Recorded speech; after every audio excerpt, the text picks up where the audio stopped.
Last week, Saints and Sinners continued their dominance, going 2 in a row in both classes. Dan Cariddo also secured his second consecutive victory at Spa after a tense battle with Brian Coxen. Lucas Hill made it 2 in a row in the AM class as well. We saw nearly 10 cars battling for the win at any given time last week, and we wonder, will the intensity continue as the season nears its finale? We watch with excitement in the Finger Lakes region of New York, live next on ASN.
Our venue for this evening is the virtual Watkins Glen International. Built in 1956 in the picturesque Finger Lakes region of New York, Watkins Glen is a storied 3.4-mile road course known for its rich motorsport history. The track features 11 challenging turns, including the high-speed S's and the famous boot section, which tests both precision and speed. Watkins Glen has hosted everything from Formula One to NASCAR, including the legendary United States Grand Prix, making it a cornerstone of American racing. Its blend of fast straights and technical corners, along with its scenic setting, has earned it a special place in the hearts of drivers and fans alike. The format for the OSRL GT3 series is as follows. We are finishing up practice now. We are going to transition into a 15-minute 3-lap qualifying session to determine the grid for our 45-minute race.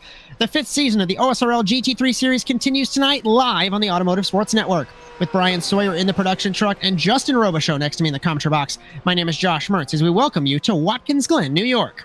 Just a reminder, cameras all season on ASN, brought to you by Whiplash SimCams. Be sure to check them out at facebook.com/WSimCams. Thank you, Andrew Cardinale IV, for your camera support. As we are waiting for Justin Robichaud to make his way to the commentary box, having a little bit of technical difficulties on his end, we're going to jump to the points and a couple programming notes, give him some time before I probe him with a couple of questions. So, Drivers' Championship coming into the penultimate round of this season, and Gene McCluan 13 points up on Dan Cariddo. For the longest time, we thought that Gene McCluan was just going to steal the championship away, but Dan Cariddo has clawed his way back, and we'll see in the next 2 races if the man from New York, his home state here at Watkins Glen, his home race, can do anything about it. We got Brian Coxen, Josh Blum, Rob Ferretti in the top 5. And in the AM class, it looks like this. We have Lucas Hill on top, ahead of Peter Hopp, Ian Bacadis, Jared Kelly, Christian Zarat, Defino, Gonzalez, Terpstra, Kelso, and Trevino. So Lucas Hill looking good. And Saints and Sinners, if Cariddo can overhaul McCluan, that'll be 2 for 2 in the championships, in the Drivers' Championships, that is. Because if we look at the Constructors' Championships, they are leading with Saints and Sinners Pro, and it's by a healthy margin over the second place team, Super Speeders, as it's 42 points heading into the final couple of races. Midwest Motorsports with Mercedes and Corvette 3rd and 4th, EHM Red, Saints and Sinners AM down the order there with EHM White, George Racing Association AM, Bonfire, and Provocon ending the top 10. And the Manufacturers' Championship looks like Corvette and Ferrari, they've had these battles all season long, which is interesting because Gene McCluan is in a Porsche, but Porsche is in 4th in the championship. BMW, Mustang, Lamborghini, Audi, and McLaren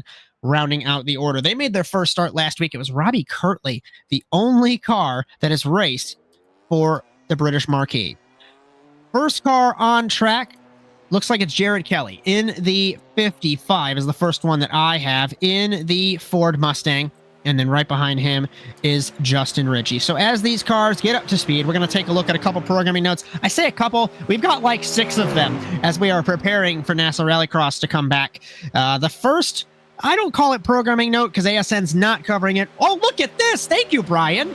I didn't even know this graphic was a thing. So NASA Rallycross Supercars, they have their first test Saturday afternoon. We are splitting, remember, Supercars away from Contenders. They have their own split on Saturday afternoon, 2 p.m. Eastern at Sonoma. Keep in mind, all the tests for NASA Rallycross are not broadcasted, but we are putting them on these programming notes in case you want to join us, nasasimracing.com. The next broadcast for the Automotive Sports Network will be the OSRL GT3 series at the Red Bull Ring in Spielberg in Austria to close out this 5th season of this championship, and it has been so much fun. As you see, NASA Rallycross Futures, Lights, Contenders, all at Iowa, Sunday, then Monday, times on the right side of the graphic, and NASA Rallycross Supercars next Saturday, the 31st, in Iowa. And then the next day, we begin the seasons proper. We'll have that information next week, of course. So, Jared Kelly rounding his way through, exiting the boot, I should say, in the Ford Mustang, first car on track. And taking a look at practice times, Gene McCluan, 0.6 of a second ahead of the rest of the field. 1 minute 44.6 was his fastest lap. It was Dakota Floyd at a 45.2. And I'm bringing this up because Dan Cariddo was 6th in practice. And a guy by the name of Brian Coxen, way down the order. I don't have the numbers in front of me, but it looks like probably 12th or 14th. He was way down in the order. So we've seen it happen where a couple of races, there's 10 cars together, like Spa, or it's like Road America, where Boisvert was way ahead of the field, or here, where McCluan is way ahead of the field. Of course, we might be speaking too soon. We still have qualifying. We still have the race ahead of us, but I don't know. It might be an omen for the race this evening. As Jared Kelly exiting the carousel down to the boot, they call it that. If you look at the track map, it shaped like a boot, shaped like a foot. Call this the laces. At least my teammate and I, Joey Morissette, we called it that on our run for the Watkins Glen 6 hour. Down to the toe, uphill, off camber. Such a tricky corner to get right. You think the road is farther than it is. It drops away very quickly. Up the hill, down the hill to the heel. Another tricky braking point because, again, it's another corner that seems a little off camber. Seems like it's wider than it is, and then it just tightens up. And by the way, there's grass, there's curbing, the road ends. Third corner of the boot, or fourth corner, I should say, the left-hander back onto the back straightaway. The boot is such a technical section. I could say that same exact phrase that I said for the last 2 corners, but the whole thing, super technical. In the final couple of corners, classified, I think, on the NASCAR circuit as 6 and 7. On the overall track map, it is 10 and 11. And Jared Kelly will cross the start-finish line to be the first car to set a lap time. And he will set, actually it's Justin Ritchie, 1 minute 45.2, Jared Kelly 46.0, Kelso a 46.3 in the Corvette. Cariddo crosses the line to begin his qualifying run. Gene McCluan 1 minute 44.6. He matches his practice time from a couple moments ago. 46.5 for Johnson, 47.9 for Vincent. For Reddy, the lap did not count. Aaron Beaver 45.8. Jeff Cartwright crosses the line, the lap did not count. Omar Esvito 46.2. Peter Hopp begins his run. Wanchi Rakenna goes to third at a 1 minute 45.535. The next car to complete a lap will be, looks like it's Brian Coxen. No, Coxen gives it up. So we're going to pick up Dakota Floyd, hopefully, in the 24, crossing the line, across the line, I should say. 1 minute 45.322 goes to P3 in the Corvette.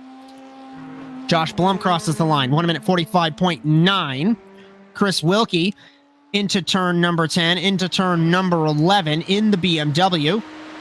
And what will he do in car number 3 as Dakota Floyd makes his way up the S's, crossing the line, 1 minute 45.385. Dakota Knapp will be the next car to cross the line in car number 94. Justin Ritchie right behind him. So the field going to end this first bit of qualifying. Knapp will cross the line. The lap does not count. Ritchie will round turn number 11. Right behind him on track, still Jared Kelly. So the BMW in front of the Mustang. Can Ritchie improve? 1 minute 45.3. He basically matches that lap. 45.8 for Kelly. Kelso 47.5. Cariddo 45.1. But they're still half a second off of Gene McCluan. Nick Johnson 45.9. McCluan's second lap did not count for the points leader. And let's ride on board the 922, and we'll enjoy this lap here at Watkins Glen.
Heading into turn 10, the penultimate corner for Gene McCluan. Over the curbs. Not sure if that's going to count as a track cut. Justin Ritchie improves. He ends his qualifying run at a 45.1. Cariddo 45.0 in the 320. That ends his qualifying run, I do believe. McCluan crosses the line, 45.1. He does not improve. Dan Cariddo's got one last lap in the 320, and he has to pick up exactly 0.4 of a second against the Porsche of Gene McCluan. Down the back straightaway into the bus stop. Brake at the 300, maybe the 200. Clobber the first curve. You want to avoid the second and third curbs. Hit the fourth curve. Go all the way driver's left. He kind of middle of the road. Little bit squirrely on turn in the Ferrari. Don't go too far on corner exit. Perfect exit for the 320. And now down to turn number 6. The beginning of the boot. Very gentle on acceleration in the Ferrari. And now up the hill. So much elevation change here at Watkins Glen. Such a fun track, no matter the car, whether it's a NASCAR stock car, a prototype, a Formula car, or the GT3 cars like we're having here. And Dan Cariddo into turn number 8, the heel of the boot. Missed the apex by half a foot, and that might hinder him. And now, once again, off camber, just an update. Brian Coxen has improved, but a race winner this season, 14th in the Corvette after finishing second last week in Belgium. And Dan Cariddo into turn number 10, into turn number 11, and off of the final corner to complete his qualifying run for Saints and Sinners across the line. Can he improve? 1 minute 45.6. He cannot. And that, well, let's don't call it too soon. Because while everybody in the top 11 have finished their qualifying run, we still have Brian Coxen on a qualifying lap. And while he is 14th, we cannot discredit him. Like I just said, he is a former race winner this season in the top 5 in points. It's a mystery why the Corvette's not behaving for him, because Dakota Floyd in a Corvette is in 4th. And it is a fixed setup series, I do believe, here at OSRL. So maybe it's just not clicking. Maybe he wasn't able to get a lot of practice this week leading into the race. We could speculate all evening long, of course. I want to give a shout out to our boy Victor Valley as well as we look at Brian Coxen right now. But Victor Valley traded in the producer control board for a steering wheel. And car number 83, weaving down the backstretch on his second lap of qualifying. We'll pick him up in just a couple moments. Back to Coxen into turn number 10. Over the curb in the Corvette. Josh Blum has done his qualifying run. Omar Azvito has 1 lap. So Coxen off the final corner, across the line in the Corvette. Can he improve? 1 minute 45.7. He does improve. It is to 11th in the Corvette. Back to Valley in the 83 in the Porsche. His first start. I told him earlier on, a couple moments ago, I said, you're not doing too terrible. He said, well, I'm in the bottom half of the field. That's absolutely bad. But think about it this way. You probably jumped in this car 3 minutes ago, and here we are, sitting in the 15th spot. In the Porsche car, number 83. A lot of oversteer on corner entry all over the track in the 83. And we've got actually nobody else on track. So Victor is the last car. I stand corrected. We've got Michael Odell and Christian Zarat. We'll pick them up in a moment as they have a couple laps left. As we have, looks like 26 cars here this evening. So a little bit smaller field. And Victor Valley off of the final corner in car number 83. Down the front straightaway and across the line. Can he improve? Second lap does not count. His third lap begins. Michael Odell is on his first lap in car number 97. So we'll try and pick him up. And I don't know, as Odell goes off the track, so we can forget about that lap for the 97. Zarat ran a little bit slower as well, but I'll keep an eye on him. Here we are. In the BMW off the final corner. And Zarat will cross the line. Where will he clock in? The lap does not count. I do think he went off the track a little bit earlier on. Now, the schedule changed within the week. We thought we were going to be in Interlagos. I bring this up because I'm not sure if maybe that affected the car count. Maybe these guys, a lot of them wanted to run Watkins Glen. Personally, Bryan and I know he's off mic, but Bryan and I are wondering why aren't we in Interlagos? Interlagos is a great track. No disrespect to Watkins Glen.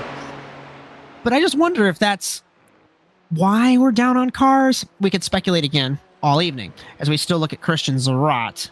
Michael Odell will end his first lap, but that lap does not count. So Victor's the furthest car ahead on track in the Porsche. As we do have our new graphics package here on ASN. And one question that was brought up, and I guess I'll ask you even though they can't hear you, Brian, is how can we tell Pro versus Am is what a save from Victor. He saves it in the 83, obviously gives that lap up. As we cannot at the current moment, so we will mention that it is a test of this new broadcast package, so we are still ironing out some issues. I think we might have Justin Robichaud back. I don't know if he's on our he's in our Discord, so I can hear him, but you guys cannot just yet, so we'll wait a couple minutes and see, and hopefully the technical issues have ironed themselves out. So if we can pick up Christian Zarat, he's on his second lap in car number 7. That first lap did not count in the BMW, and he rounds the final corner. Let's see what he can do in car number 7. Currently sitting 26th without a lap time, 1 minute 48.4. So he is faster than John Sinu in car number 86. Another new driver, I do believe, in this series this season. We joked, I think it was last week, there's over 100 drivers that have ran a race this season. It broke our spreadsheets for a little bit there, and such incredible growth for the OSRL GT3 series, and glad that we could be partnered here with them on the Automotive Sports Network. So let's pick up Michael Odell exiting the final corner in car number 97. Oh, pushed out wide on corner exit. Not sure if we can pick him up. I'll at least take us radio style across the line. 1 minute 46.0 for the 97. He goes to 15th quick. We have Omar Azvito on track in the 18. He's currently sitting in 13th. He should be able to get this lap time done. So we've been focused on the bottom half of the field. Like we had mentioned, Gene McCluan had pace over the field, 0.4 of a second exactly over Dan Cariddo, and no one challenged him through qualifying, so it is another pole position for Gene McCluan in the 922, doing what he needs to do. Just drive the car, finish ahead of Cariddo. That's how you can win the championship, as Omar Azvito wheeling this car to try and get to the line in time, but I don't think he will. Clock hits 0-0. He will have maybe, no, it kicks him off. What an insult. I say that because that's happened to me, and I feel so angry when that happens. So, our grid in Watkins Glen looks like this. Just kidding. We're not ready yet. I timed that. No, and I'm back. And here we are. And I'm back. Hey. I don't have iRacing going, so I'm working off the feed, but here we go. Here's your grid. Go ahead. Gene McCluan, Dan Cariddo, Justin Ritchie, Dakota Floyd, Chris Wilkie, Josh Blum, Rob Ferretti, Aaron Beaver, Juan T. Rakenna, and Nathan Branham, the top 10. Coxen Kelly, Esvito Johnson, Odell Valley, Hop Kelso, Knapp, and Cartwright. And then it is Heineman, Vincent, Zarat, Sanu, Svarva, and Clark. Question for you before we go. I had it all written out. Saints and Sinners went 2 for 2 last week, 2 consecutive weeks of doing so. But McCluan, Gene McCluan was 6/10 up in practice. This was obviously before qualifying. 4/10 up in qualifying. He's inching closer to this championship. So I want to ask, how are you? I know we're dealing with some issues on your end, but I'm going to ask it anyway. How are you, and what are your thoughts? Oh, I mean, despite what's going on, I'm doing okay. But I'm blind. I'm literally just watching the feed, so I have no useful data. I don't see any lap times. I don't see anything like that. So we're going to be riding on board and just having a little bit of fun with it. So I'll come in and give my thoughts, but it's really just going to be a good show of racing. Watkins, I was really excited for tonight too. That's why I'm so bummed about iRacing not letting me update the track. Like, Watkins Glen is a beautiful track, iconic, so fun. Last time we were here in this series, was it this series? No, it wasn't. It was the last time I raced in this track. I'm sorry. I'm kind of digging deep in my memory here. Last time I raced this track, I got a 7th place victory in a track where I should have been almost dead last, or a field. Sorry, I should say where I should have been dead last, because the first straight, or the back straight, turned into a parking lot. That was SimCar series, but anyways, that was a lot of fun. This track is just so great. We're running the boot layout tonight, I think is what it is, right, Josh? So it's going to be the boot. It's going to be so much fun. So much fun. GT3 cars here unleashed is always a blast. So the bus stop's going to be what we'll watch tonight. And there are quite a few sections where these guys can get kind of off camber and a little bit loose. So we'll watch all that stuff tonight here as we roll off. Gene McCluan will be on pole position as our timer and ticker will... words are hard already. The ticker will list the time for the first time this season, as Brian Sawyer says. So, safety car will head to pit lane. Glad you can join us on the Automotive Sports Network. McCluan and Cariddo, title rivals. We've got 2 races left. Who knows what'll happen in New York? Didn't even give me a chance to build the suspense, as we are green already, and what a jump for Gene McCluan off the line. Justin Ritchie files into second. Dakota Floyd looked to the inside on Cariddo. Josh Blum, Wilkie Ferretti, Rakenna, Coxen side by side with Beaver. They nearly touch in turn 1. Side by side with Wilkie, making it 3 wide as Ferretti into the S's on the first lap. He thinks better of it. Back in the order, Odell, Branham side by side with his teammate Johnson. Then it's Kelly, Hop, Valley, Knapp, Kelso, Heineman, Zarat, Cartwright side by side with Svarva. Then it's Nick Vincent, Jack Clark, and Sanu into the bus stop for the first time. Couple cars side by side. McCluan, Ritchie, Cariddo, single file. Floyd looks like it's the top 6 or 7. Coxen passes Rakenna side by side. No, single file mostly through the bus stop, and no issue, unbelievably, for the field on this first lap so far. Maybe we spoke too soon. Hopefully we didn't. Hopefully we don't have any issues, but we do look like we're pretty clean. Into the boot. It's side by side, at least it was, between Branham and Knapp. Now it's Zarat and Kelso. And then we have still McCluan up front, and it is 0.6 of a second after the first lap already, Justin. This is incredible. Just getting through this lap clean and getting everybody spread out is wonderful here. I'm very excited to see what we have going on next, Josh. This is shaping up already to be a great race here. As McCluan, Ritchie, Cariddo, Floyd, and Blum, the top 5. One car around in the back of the field, and it's Christian Zarat. He falls from 23rd down to 26th as Gene McCluan leads at the end of the first lap. This is what he wants to see. This is not what Dan Cariddo wants to see, like we have talked about, a 13-point gap between McCluan and Cariddo in the Drivers' Championship. Taking a second look as Zarat on screen in the white and red BMW. Let's see what happened, and it looks like did he clip the curb? He overcorrected. It's easy to do. It's an off-camber corner. Car gets light no matter what car you're in, and around he went. He heads to the pit lane along with Liam Kelso in the 59. Field spread out for the most part. That's a blessing in disguise, but let me tell you what, Justin Ritchie is hanging on and deep on the brakes in the 34 in the BMW against the fellow German manufactured Porsche of Gene McCluan, Justin. Oh boy, here we go. This is a nice little battle shaping up here. Deep on the brakes. Bridge is a little gap there, but a few pockets of cars here under a blanket. Great racing here so far.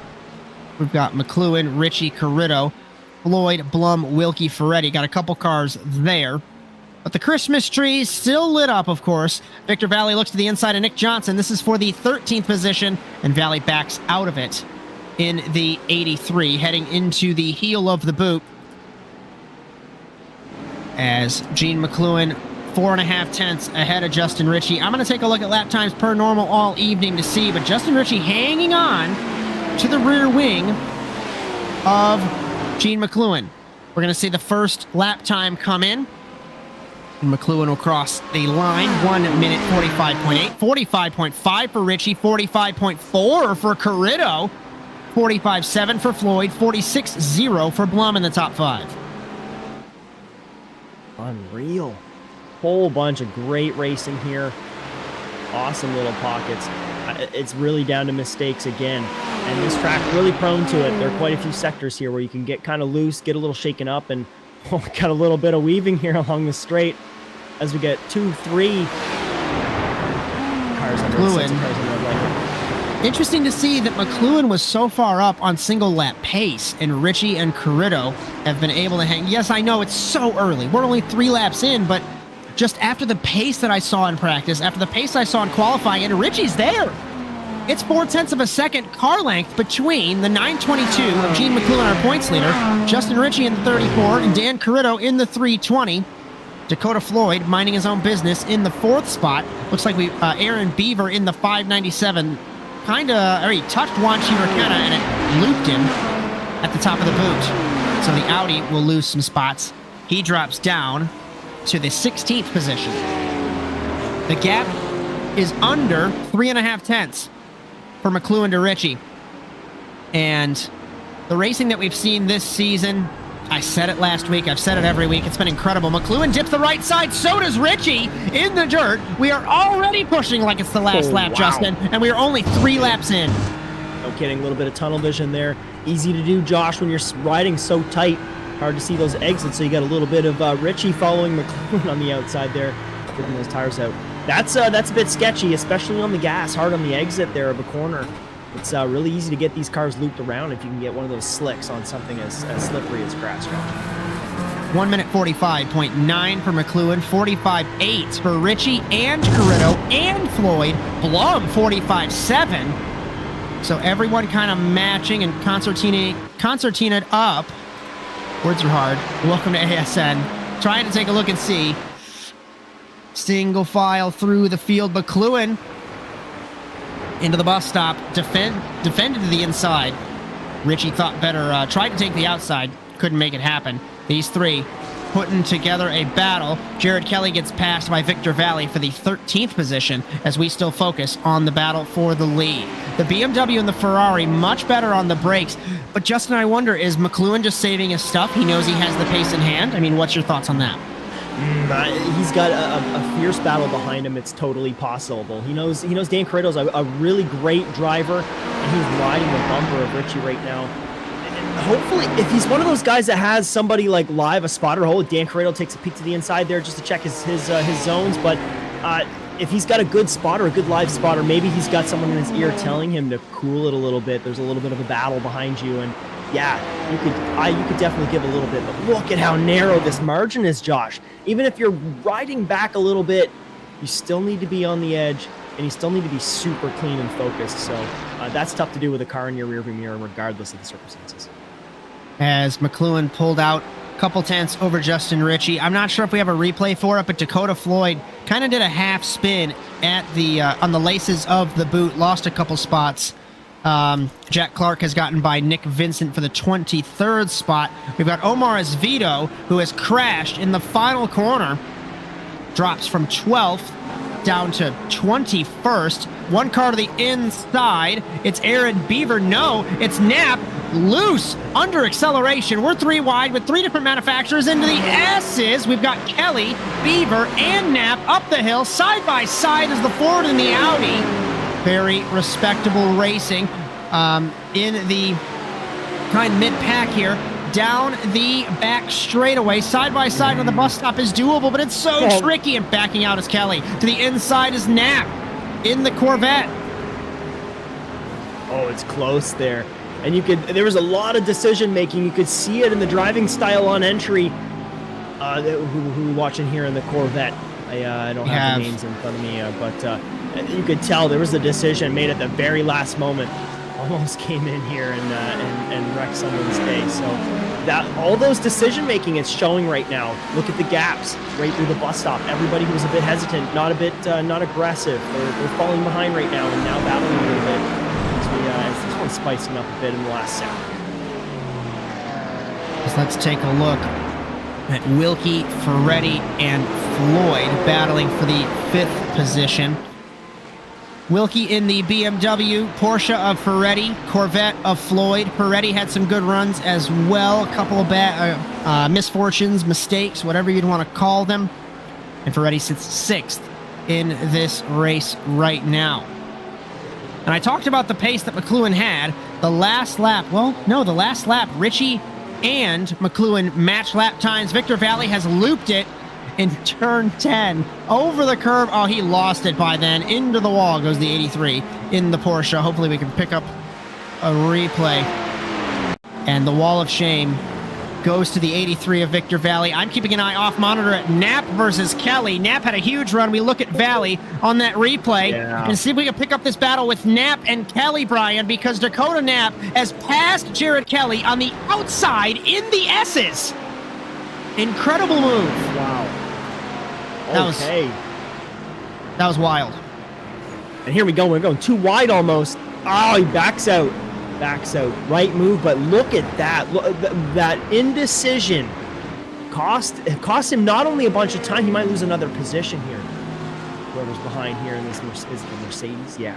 We have the Mercedes. It looks like it's Peter Hopp in he's the 77. Oh, I feel silly not being able to go around and check these cars, Josh. Oh, but Peter Hopp back there, he's looking to stand and lose a position here on that indecision into the bus stop. You almost have to be thinking a couple turns ahead almost in a race like this. There's some tricky areas to pass. You gotta be making your choices early and getting set up for these, because you find yourself in a position where you need to back out. You're just killing a bunch of time. And the racing is so close, that's not what you want to do here. McCluan has gapped Ritchie by 3/4 of a second nearly in the 922 to the 34. Taking a look through if there's any battles currently. We're going to take a look at Dan Cariddo in the 320, weaving, looking drivers right into turn 1.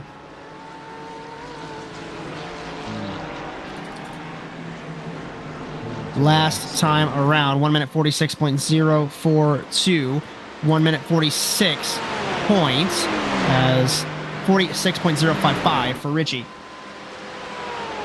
Interesting to see Dan Cariddo here making almost a familiar move. It's very reminiscent of a driver.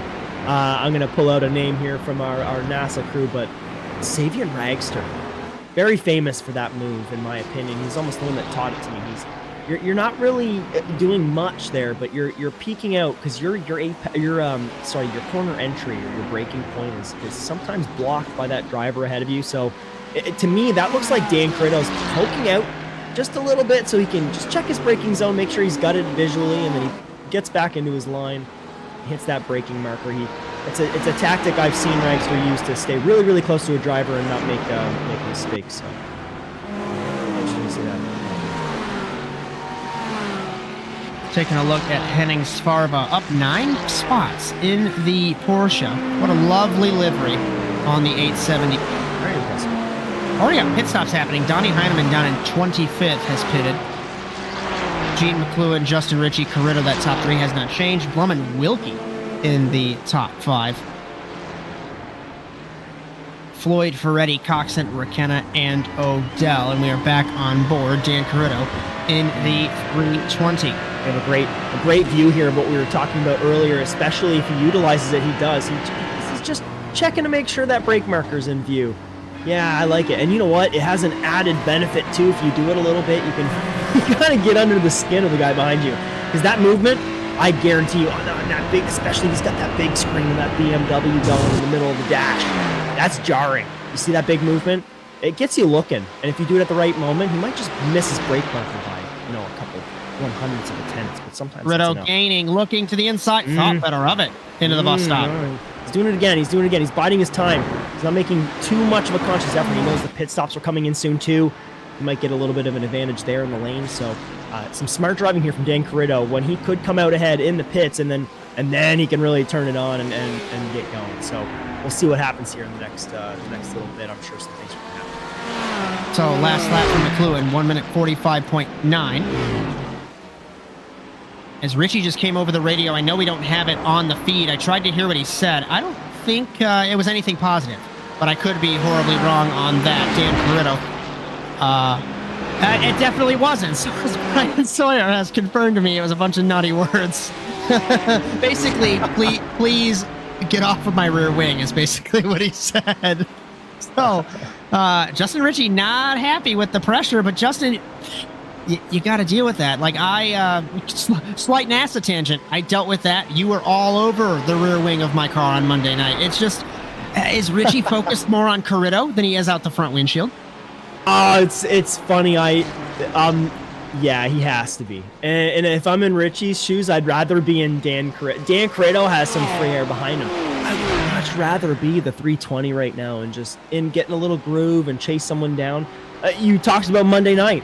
I was in such a groove. I was having so much fun right behind you, tandem drifting through Sonoma and those Subarus. But yeah, you get locked in, you get focused, especially if you get into a rhythm with the driver as well. You start to kind of learn where their braking zones are, where they like to maneuver, where they're stronger, and yeah, you learn that throughout the race. Your Dan Cariddo actually, I think he made a little bit of a mistake there in turn 1. He bled a little bit of time with Ritchie here, so you might have to prey on that pit stop now.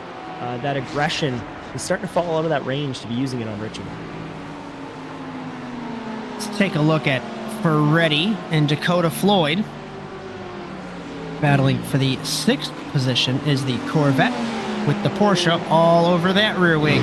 As the Christmas tree has calmed down, as we are just over 15 minutes into this feature race tonight from Watkins Glen. And McCluan was a tenth slower than Ritchie that last time around, but the pace was turned up by the Porsche. Ferretti runs off the track in the 722. Hard to stay focused with the car in front of you or behind you, really. And Ferretti trying to close the gap to the 24. We still have 25 cars on the lead lap. One car off, it's Aaron Beaver in the 597. And Floyd, Ferretti, Coxen. Everyone pretty spread out at this moment. Getting ready for the pit stops in just a couple of minutes here. McCluan crosses the line, 46-0, 46-0 for Ritchie, 46-0 for Cariddo. And while everyone gets closer to the pit stops, we are going to step aside for just a couple moments. You won't miss a thing as we go side by side from Watkins Glen. You're so interesting. I love your browser history.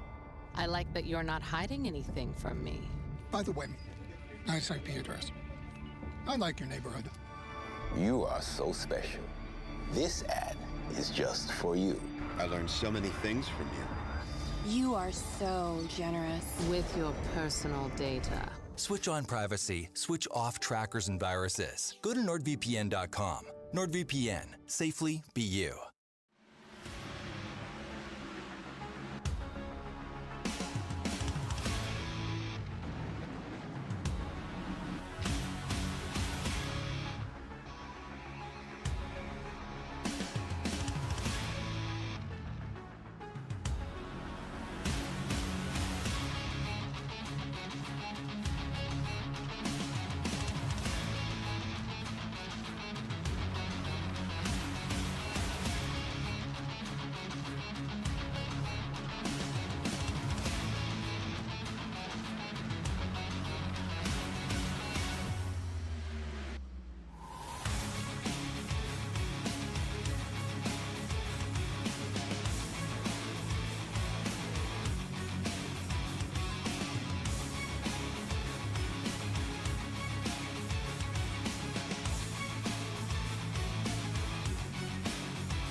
Racing isn't easy, but experiencing it is.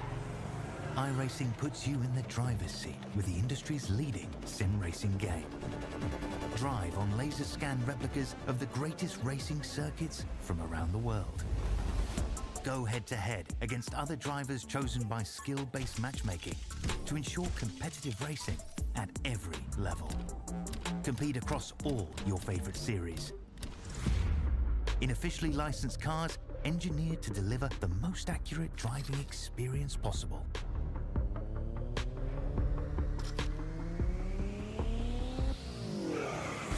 Join a race or host your own with players from across the globe. Race against the computer or in a league with friends. Feel the thrill behind the wheel. Visit iRacing.com.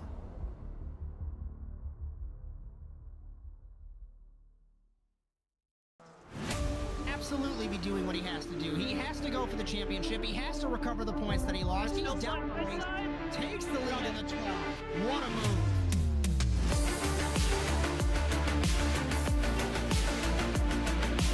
And he takes the lead and holds it. Side between these two in turn one. This is going to get spicy.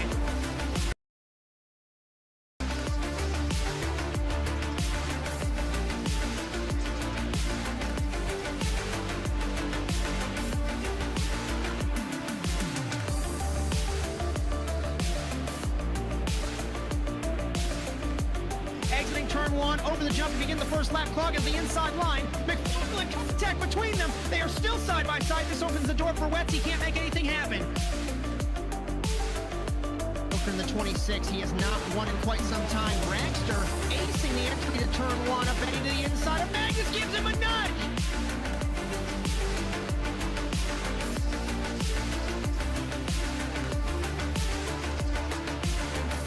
The grip strip on the inside, Phil. Wetz had a little bit better run, but looks like he's going to hold his spot.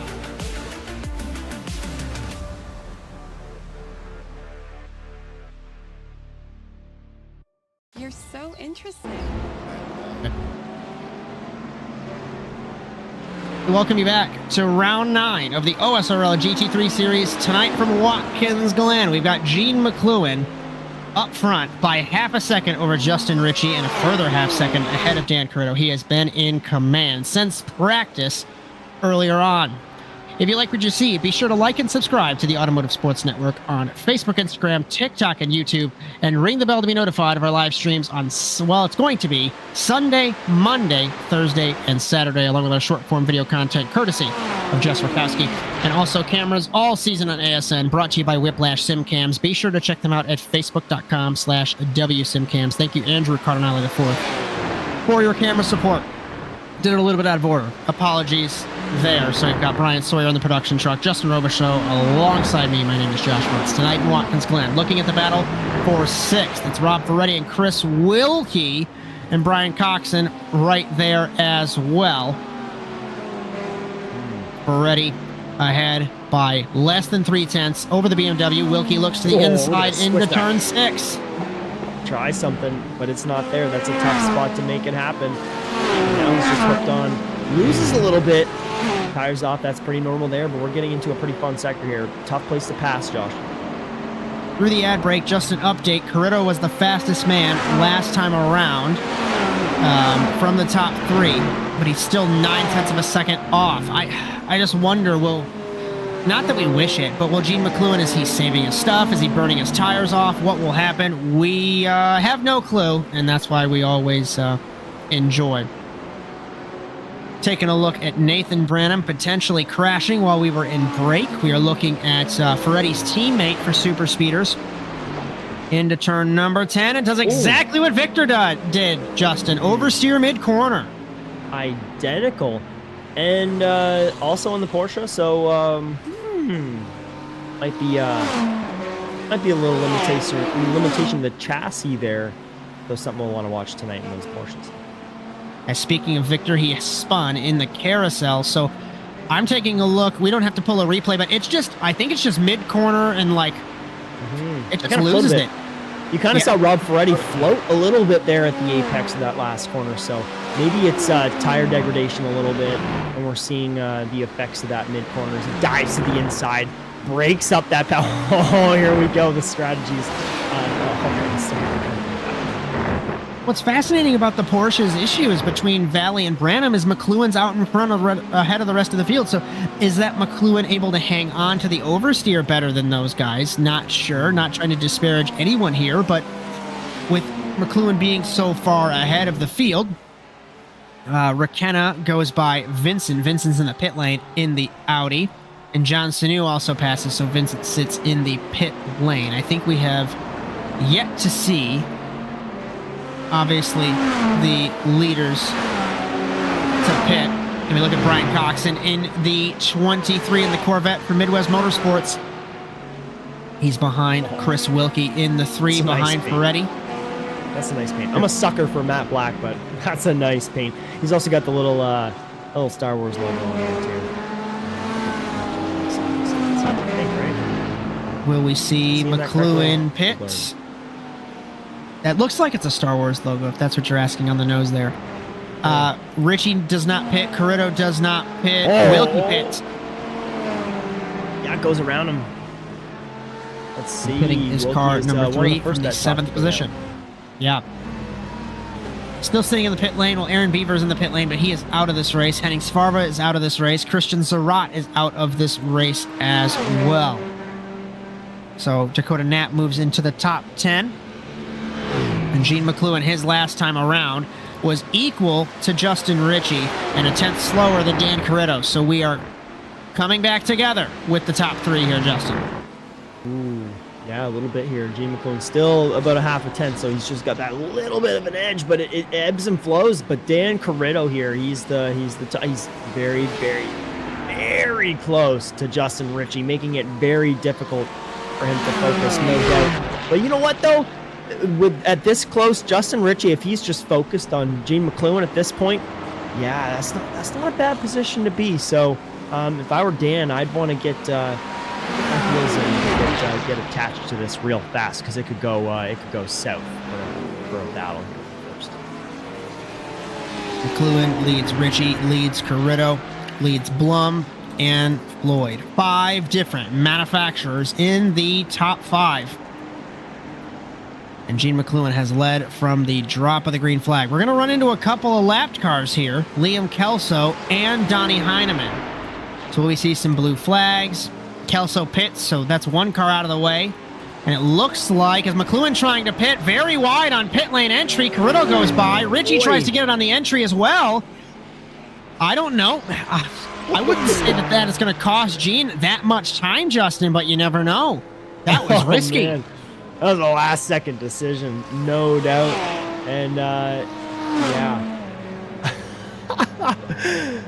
Wow, that was exciting. That was exciting. So these two, it's going to be a drag race out of the pit lane here. We'll see if they get in the box good. Oh, Cariddo, Ferretti, and Coxen stay out. McCluan, Ritchie, Blum, Floyd, Odell, Johnson, Knapp, the rest of the top 10, Peter Hopp, everybody else pits. Early. I think Ritchie got stopped early, so he might get out of there quick. McCluan exits. Oh, McCluan's out of there. Faster pit stop for the 922. Now we by a healthy margin too. Let's focus on Dan Cariddo hopefully here, and try and pick him up and see if he will be able to get by McCluan, but we'll wait and see. My internal feed has completely broken, so hopefully you guys can still hear me. As McCluan into the bus stop. Where is Cariddo? Cariddo heading to turn number 9.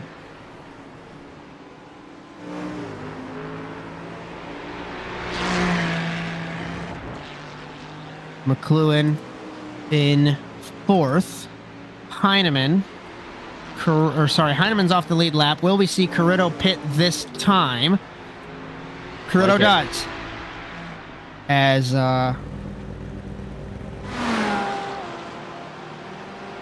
Cariddo in the pit lane. And Justin, you'll have to help me out with the feed because it's completely broken on my end, so apologies for that one. Ferretti pits, Coxen pits. Where's McCluan? McCluan is in turn 9. A lot of drivers down in pit lane here. And McCluan's rounding the last couple corners, so it's going to be very, very tight here as we see what happens. It's into turn number 11. I don't think he's going to have McCluan. it. There's too much time. It's going to be very, very close. No way. McCluan's going to hold the lead. Easy lead that is held. Yeah. Gene McCluan, he had to have a faster pit stop then. Like over the 922. Easy. Easy stuff. So, Gene McCluan leads ahead of Dan Cariddo. Justin Ritchie, look at the intervals now. McCluan 1.5 ahead of Dan Cariddo. Wow. A further 2 seconds to Justin Ritchie. Oh, and if you break it down, Josh, those lane times were incredibly different. The only two that were almost identical were Gene McCluan and Dan Cariddo. So those two, the gap out on the track is wild to me. But Justin Ritchie, he's almost 3 seconds. Actually, if you count the box time, he's looking at about 5 seconds slower in pit. So he either took a couple extra tires, maybe he took rights as well, maybe the lefts or what everybody took again this time. Be interesting to see what the strategies were when we get drivers in here. But some battles heating up here. What's this, 4th position on that? We're looking at Dakota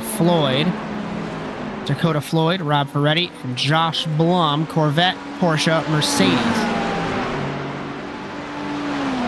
So in terms of the Pro-Am battle, we've got Gene McCluan, obviously a Pro Class car, leading overall.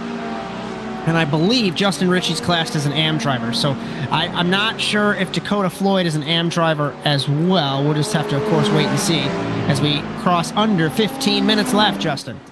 Here we go. This one's heating up a little bit here. A lot of action. Is that Ferretti in the Porsche there?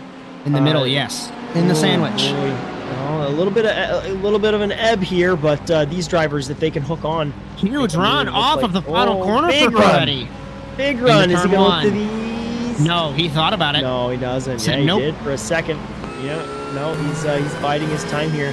That's the right decision because he's got a good run here on this straightaway, if you will, I guess. It's a long, sweeping right left-hander, but you're never off the throttle in it, Josh. So good slipstream opportunity in the bus stop. We'll see what happens. Gaining inside and save it. And you got to stay in the slipstream longer than that, Rob Ferretti. Into the bus stop rather. Inside is Floyd. Did he hit the wall in the 24? Nearly. I looked like he did. Whoa. Ferretti challenging him still. Josh Blum as well. This is the closest battle we have on track through the pit stops. It is, and I'm blown away. That's an incredible line from Floyd there in the 24. He took it to the inside, and he still has a little bit of a run here on Rob Ferretti. So great little battle here, and that defensive move paid off, at least for this lap. So we'll see if Rob Ferretti and Joshua Blum can bridge that gap again and bring it to him. It looks like he's making a little bit of a move again here, getting a bit closer here with this Porsche. So there's an opportunity again here in these final couple corners. I think if he could get a good run on the final corner, there's another opportunity to at least bridge the gap a lot more and hook on to his bumper yet again. I went back and took a look just for giggles. Dakota Floyd was probably 3 inches away from the wall and obviously didn't hit it.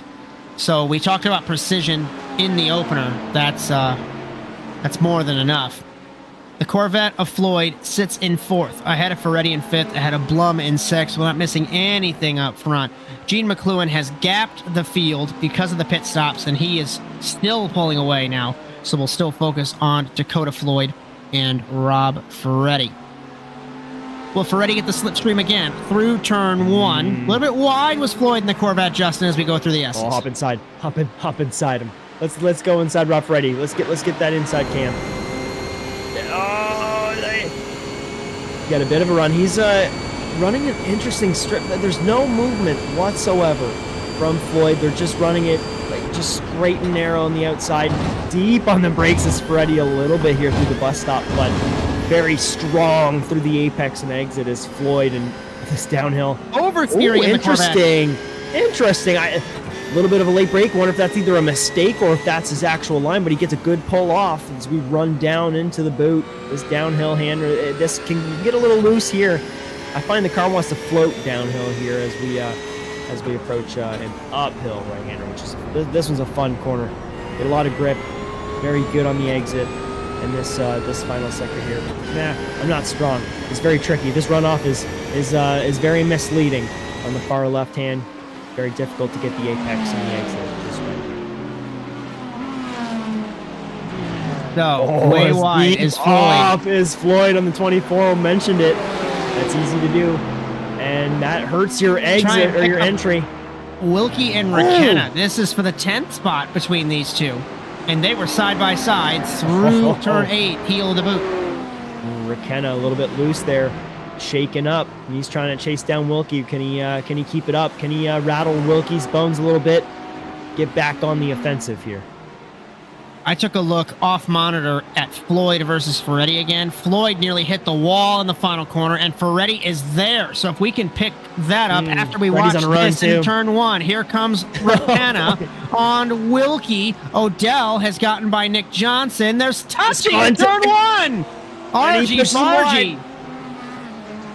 Is McKenna going to let him have it? They are still side by side. We've got Ferretti slipstreaming down the back straightaway on Dakota Floyd.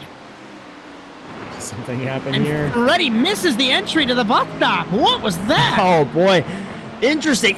That is the missing your braking points. He's so tight behind Floyd. He must have just missed the braking point by just a fraction of a second, and that makes all the difference, especially in a high-speed corner like that. You don't get the grip quite right. You can't hit it in. So that's just a little bit of a. He's getting rattled driving really closely to Dakota Floyd. Dakota doesn't look like he's doing anything here. He's driving his racing line, and Ferretti is just getting himself in really close and kind of backing out and losing time.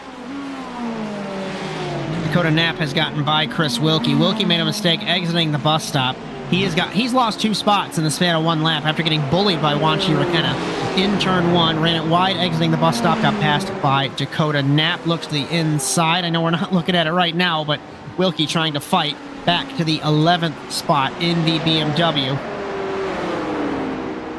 In this battle for 5th and 6th, this kind of fizzled out. Nick Johnson got past Michael Odell. Let's take a look at Jack Clark versus Nathan Branham for 16th. We have the Ferrari versus another Porsche. That's Ferretti's teammate in the 03 is Nathan Branham. As that's the closest battle we have at the current moment. Oh, Clark contact with the wall. On the wall. And Branham goes by. Goes by cleanly, too.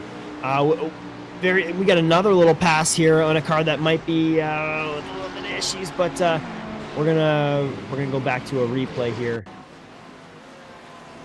And it's our boy, Victor Valley. And what has he done? Over the curves? Oh no. Hopped it. Slides in the 83. All 4. Look, all 4 tires were off the ground there, Josh, when he hopped the curb. Vic, NASA Rallycross is on Mondays. It's not here. I don't know what you're doing. So, let's get an update with 7.5 minutes left to go. Or sorry, under 8 minutes. I know how to read. It's been a long day. Gene McCluan, by 2.1 seconds, has led from the drop of the green flag, except for that 1 lap during pit stops. Basically 2 seconds ahead of Dan Cariddo. Justin Ritchie, a further 3 seconds behind Dan Cariddo. The pace has fallen off of the BMW. Dakota Floyd, a further 5 seconds behind him. Ferretti, half a second. Blum, 3/4 of a second back. And we talk about the Christmas tree of timing and scoring. Of course, you guys can't see it internally. We used to have the intervals all red on our timing. And the cars that are on screen are the only cars that have red timing. This is an interesting one because it's not like last week where they came all together after the pit stops. Kind of unraveled. Now we're on board with Rob Ferretti right now, who's really the closest driver to another on the track at the moment. So we'll just kind of focus on this battle a little bit here. Makes a mistake. It doesn't look like Rob Ferretti is in the slipstream. So he's just kind of hanging on. See if we can just get into the break.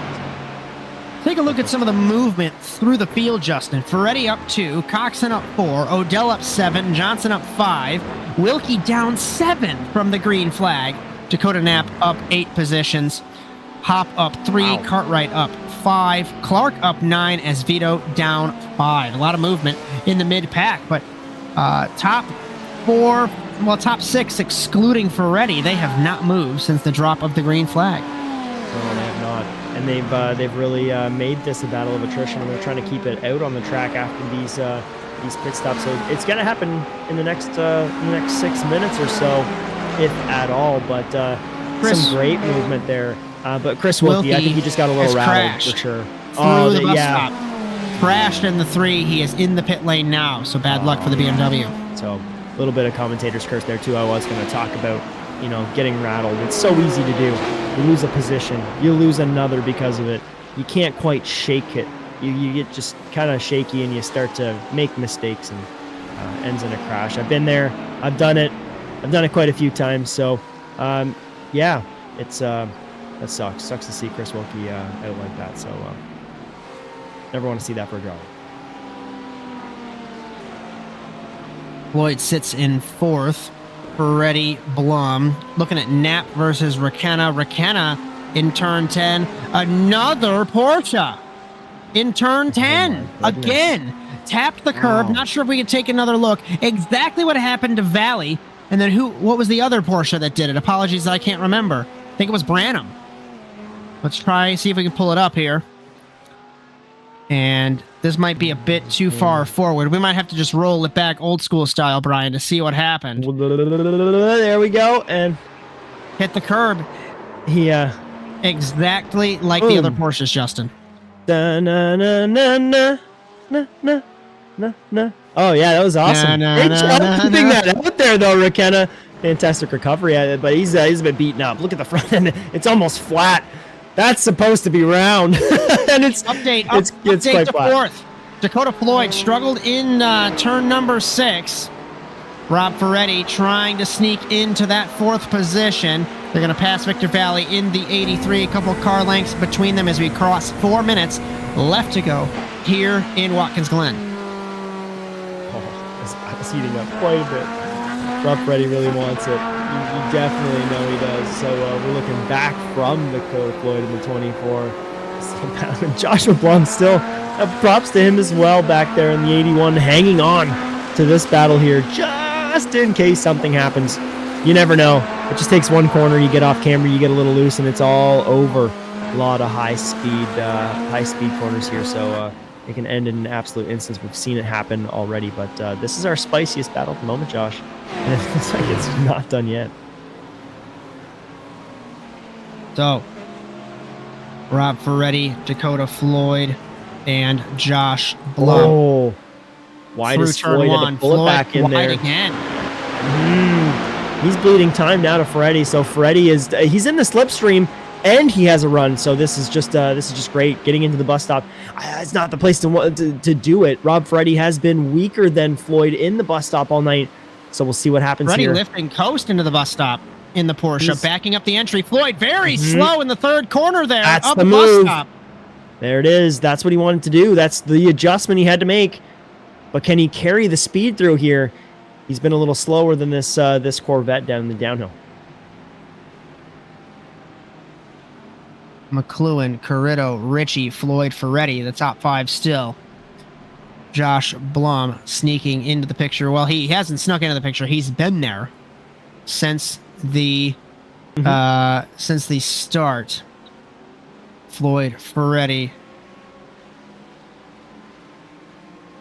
Nathan Branham in 15th. He is behind Jeff Cartwright. So, Gene McCluan, rounding turn number 10, rounding turn number 11. I think we're going to get 2 laps to go. We'll see if Barney throws. It's not going to be white flag. It's going to be 2 to go this time. We'll see next time around the white flag from Barney in the flag stand. Gene McCluan has commanded this race since the drop of the green flag.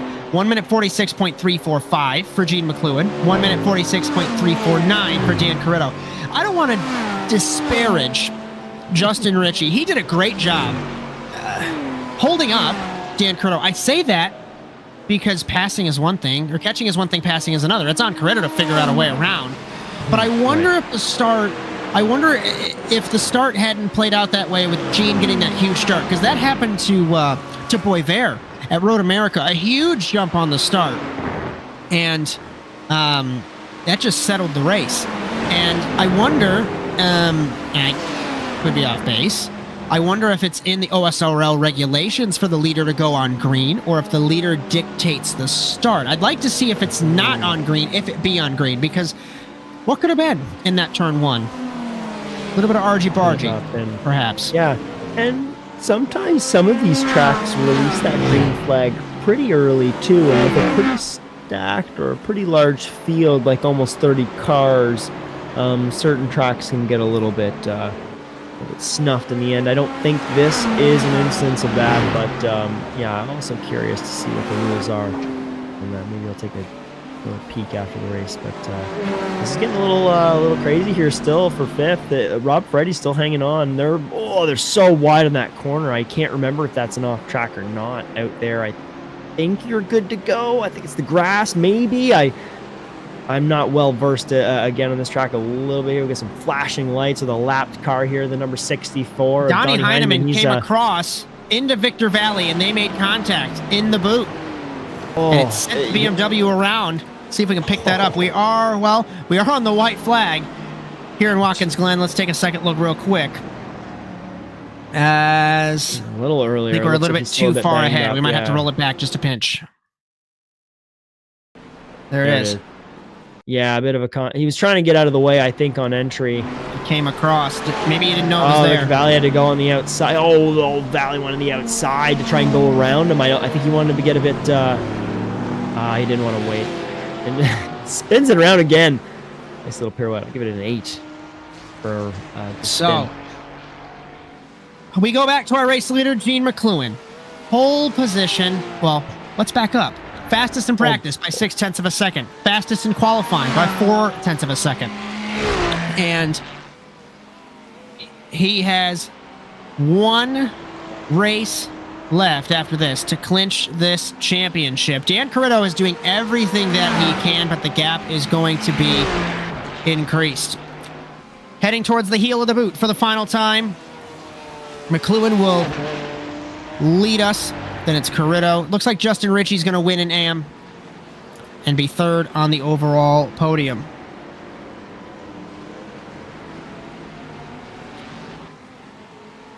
So, final couple of corners for Gene McCluan for yet another victory.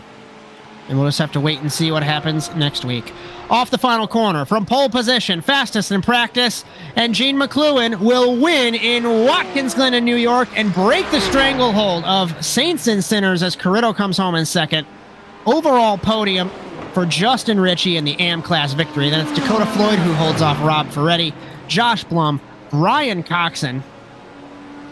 Michael Odell will come home in 8th. Dakota Knapp and Nick Johnson, another Porsche on the last lap. In turn 10, I'm taking a look off monitor. He did loop it. He got some help from Michael Odell, but he's still, just like the other Porsches, Justin, let's take a second look, try and pull it up here. And here it is. Got it. I think we have it. The same spot. Does he keep it straight? Not quite. No, not quite. I mean, he gets it pointed, but I'll give that like a 3. Like 3 on the spin and re-entry. We'll have to get like a scoring card up for this at some point. Here's our results, Josh. Go ahead. As just a quick development, not sure if this is official or not. Of course, we'll have to see points. But Peter Hock just announced he's not making next week. I'm not sure if he's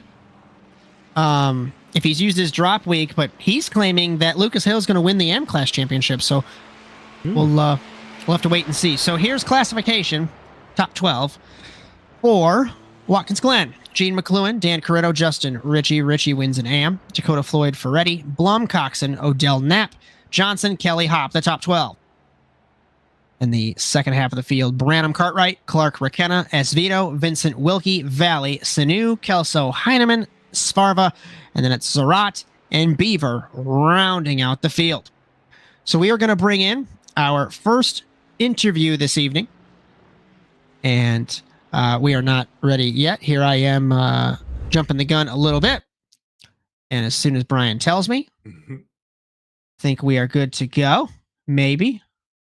We might be okay, says Brian Sawyer. We're going to bring in Justin Ritchie, our AM class winner and third place overall. Justin, all yours. Oh, heck yeah. I didn't know. I thought I was Let's go. Hey, you have me. Can you hear me, Justin? Yeah, loud and clear. Hey, awesome. So great race tonight. Talk me through it. There was a little bit of drama at the start there, I guess, if we talk about how you guys got spread out really early. But are you satisfied with the result tonight and how the car felt? Oh my gosh, yeah. I trust the BMW because it's just like the safest car overall. And car felt great. I feel that. Didn't get too unsettled over any curbs, no matter how hard I hit them, and just tried to focus on being clean throughout the entire race, and it worked out apparently. Hey, sure did. So, pit stop. That was my next question. So, I'm looking at the lane and the box times. Looked like you were a couple seconds slower than everybody else. Is that just did you get a bad entry in there, or did you maybe take what'd you take? Did you take tires? No, so I had a really good entry right behind Gene, and this is my second race here, so I didn't know how tight we were going to be on fuel. So I put the margin at like 1.8, which I guess was about 2 seconds too many. Gotcha. So you just was refueling a bit. Bummer. I'm sure you'll dial that in for next week and obviously next season. But great showing, Justin, and fantastic race. Anybody you'd like to thank for the P3? And is that an overall AM class as well? It's an AM class win, yes. Hey, look at that. Good stuff. Who'd you like to thank, buddy, for this great performance tonight? Definitely just all my teammates at Orange Speed. My friend Dakota for getting me in here. Just everybody that puts this on. This seems to be like a really amazing production for the league. So just shout out to everybody behind the scenes and you guys up here in the booth. Hey, thanks so much, man. And great job, Justin. Justin Ritchie, third place tonight, AM class winner. Josh, have anything for him? Good run. I heard what you said earlier on, and we couldn't say it because it was a bunch of naughty words. It was kind of funny, though. But great race, my friend. We'll see you next week at the Red Bull Ring. Thank you. If second place Dan Cariddo and the Saints and Sinners win streak has to end this evening, and Justin Robichaud, all yours. Dan Cariddo, car looked pretty good tonight. Looked like you were just having a battle all evening, but you come up with P2. Has to feel good. Talk me through it. Unless he's not there. Dan, you got us? Crickets. I bet he ran to go pee or something. That's awkward. We'll give him 5 seconds. Actually, we'll do this. We'll see. Yeah. We're going to do this out of order. We're going to actually interview our race winner, Gene McCluan. All I want to say before I hand it off to Justin is what a performance. Over the last couple of weeks where everyone is on top of each other, you just pulled a Michael Schumacher, Sebastian Vettel, Lewis Hamilton, Max Verstappen, whoever driver you want to use as an example, and took off, my friend. Justin, all yours. Oh, that's I kind of took the question out of my mouth too, but wow, took off is right. You were just kind of running your own race tonight. Really, talk me through that. You had a great lane, great box for a pit. And, it was just really yours to lose tonight, wasn't it? Enjoyed it. I think I got a lucky qualifying. I think some folks behind me probably were faster than their qualifying pace showed. And I think the first stint bared that out. Both Dan and Richie were very close behind. I really couldn't get away or break the toe. I thought they drove a great race. It may look like I was just trying to drive my own race, but they definitely kept the pressure on. So I was coming up on lap traffic, so I decided to pit about a lap early, and it seemed to be a pretty good decision, and was able to come out back in clear traffic with a slight gap. That kind of broke the toe as well, and at that point it was just managing the car and keeping within myself. So that's pretty much how it unfolded. I appreciate you having me on again. Hey, no worries. And I was were you settled in with the car in what was it, turn 10? The Porsche seemed to just want to. It seemed like it was the only car that wanted to spin in turn 10 tonight. Yeah, Second to last corner. Every track's got corners you'd rather set the car up for. So I put some effort into dialing the car for the corners that mostly matter, and you can kind of see that I was hemorrhaging a little bit of time into the bus stop, but I would make it up getting off that corner and down the straight. So just if you got the time, it's a little bit way to maximize your opportunity and pace. Oh, awesome insight, Gene. I appreciate that, buddy. And who would you like to thank tonight for this awesome win? A lot of folks are watching. Our friends from Massachusetts, Sean and Becky, and their daughter Maisie tuned in. So hello to them. Thanks for watching. And then little Bryan, who calls the car Pinky, he watches every week. He likes to watch during breakfast and lunch, and he gets a real kick out of your production in the car. So just want to say hi to him, and just want to thank you guys again for this awesome production. It's I do a few leagues, and this is by far the best production. So keep up the great work, and look forward to more great racing. Humbling. Thank you so much for the kind words. Appreciate that. Thank you so much. Yeah, that's great, and fantastic win tonight. One step away from the championship, my friend. Good luck next week. Yep. Had some tough luck the last few races, but glad to come well once again. Hey, looking forward to it. Take care, my friend. Have a good weekend, gentlemen. Dan, are you there? Again. Dan, hello. Hello, again. Dan Cariddo. He's fallen off the face of the earth, so we're not going to worry about it. Missed opportunity, I guess. So, let's take a look. I think we have points that we can take a look at after round 9 in Watkins Glen.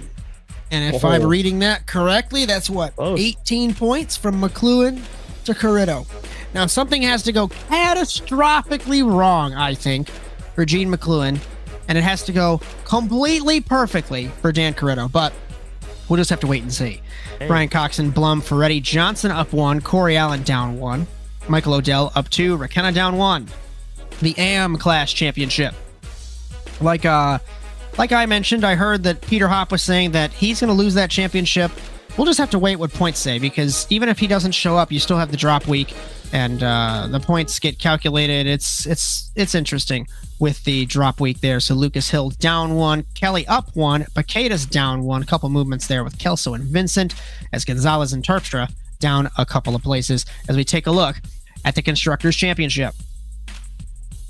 Saints and Sinners Pro up by, I would say, pretty close to clinching. It looks like it's 60-something points ahead of Super Speeders. Midwest Motorsports, none of them have moved. So no movement in the Constructors' Championship. And the Manufacturers' Championship, I suspect it would be a little bit of the same. No movement either with Corvette, Ferrari, Mercedes, and Porsche. It's 4 points between Corvette and Ferrari in that championship. So we might see a manufacturer championship leader change in the final race of the season. I'm going to go over some programming notes, some sponsor plugs, some final thoughts, and close this one up. We have a bunch of programming notes to go over. All of this except for OSRL is not broadcasted, but we wanted to bring this up for the community in case that you guys are curious.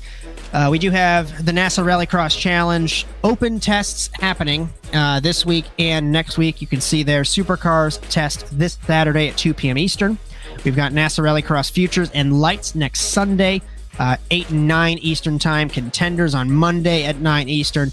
Our next broadcast for the Automotive Sports Network will be the final round of Season 5 of the OSRL GT3 Series.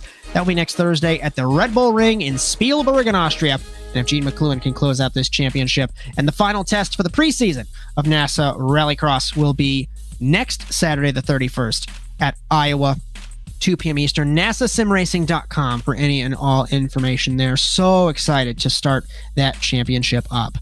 If you like what you saw tonight, be sure to like and subscribe to the Automotive Sports Network on Facebook, Instagram, TikTok, and YouTube. And ring the bell to be notified of our live streams just on Thursdays for now. But like I said, Sunday, Monday, and Saturday will join us as well, along with our short-form video content courtesy of Jess Rakowski. If you'd like to join our team, or if you'd like your content broadcasted, you can contact us, asntvusa@gmail.com. Cameras all season on ASN, no matter the series. Brought to you by Whiplash SimCams. Be sure to check them out at facebook.com/WSimCams. Thank you, Andrew Cardinale IV, for your camera support. Justin Robichaud, I know it's been a little bit tricky with the technical difficulties, but I want to hear some final thoughts, and then we'll close this one up. We made it work. I'm sad I missed the start of the race, but it was exciting nonetheless. That top three, despite getting a little bit off to the races at the end, kept it interesting. It was fantastic racing though from P4, 5.